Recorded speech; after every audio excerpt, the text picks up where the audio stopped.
Il y a un an, le président russe Vladimir Poutine donnait l'ordre à ses troupes d'envahir l'Ukraine. Malgré la disproportion des forces, malgré des centaines de milliers de morts militaires et civils, malgré les bombardements, la destruction des villes, la destruction des infrastructures, en particulier énergétiques, malgré les crimes de guerre commis contre lui, le peuple ukrainien continue de résister. Pourtant, Poutine s'obstine.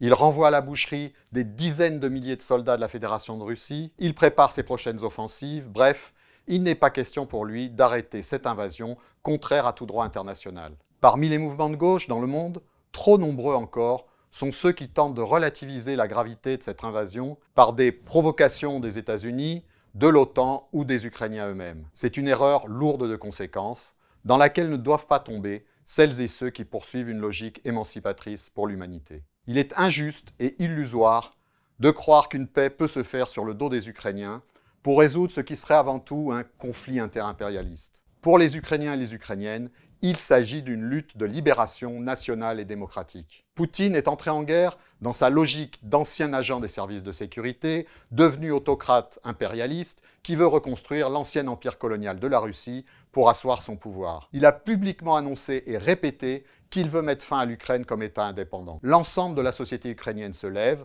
pour sa liberté, avec le soutien des opposants à l'oppression dans toute la région. La résistance armée et non armée ukrainienne mérite le soutien de la gauche et des anticapitalistes du monde, au-delà de ce qu'on peut penser du gouvernement ukrainien, au-delà des arrière-pensées des pouvoirs occidentaux que Zelensky ne cesse de secouer pour qu'ils lui fournissent l'aide militaire qui permet aux Ukrainiens de repousser les assauts de l'armée de Poutine. Et ça ne nous empêche pas de renforcer notre dénonciation du réarmement global dans le monde, ni les ventes d'armes aux dictatures par Macron. Avec le réseau européen de solidarité avec l'Ukraine, le NPA est investi sur le terrain de la solidarité par en bas, indépendante de tout gouvernement. Solidarité et lien avec les organisations citoyennes, syndicales, féministes ukrainiennes, mais aussi anti-guerre biélorusses et russes. Pour consolider les liens entre forces de transformation sociale à l'Est, à l'Ouest de l'Europe et dans le reste du monde, l'enjeu est essentiel. C'est dans ce cadre que, un an après le déclenchement de cette guerre inique, nous appelons à participer aux manifestations unitaires de cette fin de semaine pour dire retrait des troupes de Poutine de toute l'Ukraine, solidarité avec la résistance ukrainienne.